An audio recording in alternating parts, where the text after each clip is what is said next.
Барлықтарыңызға қайырлы күн достар, менің каналыма қош келдіңіздер. Бүгін сіздерге денсаулыққа өте пайдалы 40 кеңеспен бөлісетін боламын. Ендеше менің каналыма тіркеліп, видеоны соңына дейін қараңыздар. Әр таңыңызды күліп қарсы алыңыз. Таңғы ас алдында 1 стакан су ішіңіз. Жүгіруді бастаңыз. Темекі мен алкогольден бас тартыңыз. Алдағы күніңізді жоспарлап үйреніңіз. Күн сайын жеміс-жидектер мен көкөністер жеңіз. Позитивті ойланыңыз. Денеңізді тік ұстап жүріңіз. Таңертең жаттығу жасаңыз. Күніне 4-5 рет бір тамақтаныңыз. Лифтіні пайдалануды қойыңыз. Таңертең қанжылым душқа түсіңіз. Ұйқыңызды қандырыңыз. Күн сайын бір уақытта жатып, бір уақытта тұрыңыз.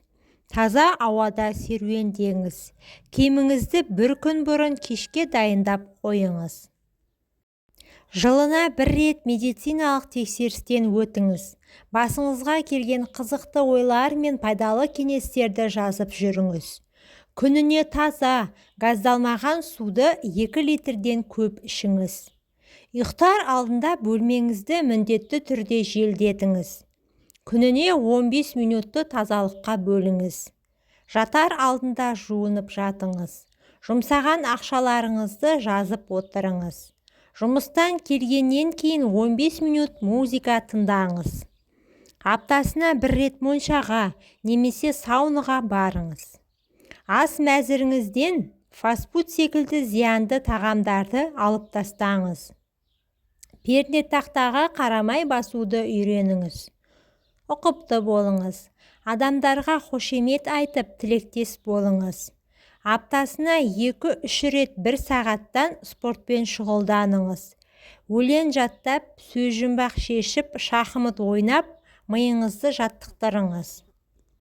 Күніне өзге тілден 10 сөз жаттаңыз.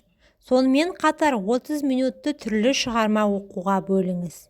Ата-анаңызға себепсіз де қоңырау шалып қуантыңыз. Арнайы күнделік арнап, жеткен жетістіктеріңізді жазып жүріңіз. Сөз сөйлегенде өзгелер мұқият тыңдайтындай етіп сөйлеңіз.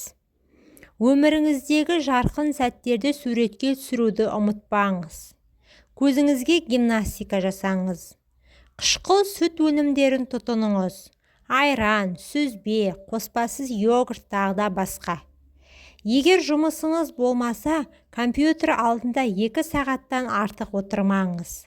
Назарларыңызға рахмет, пайдаларыңызға жарасын. Менің каналыма тіркеліп, видеоға лайк басып кетуді ұмытпаңыздар.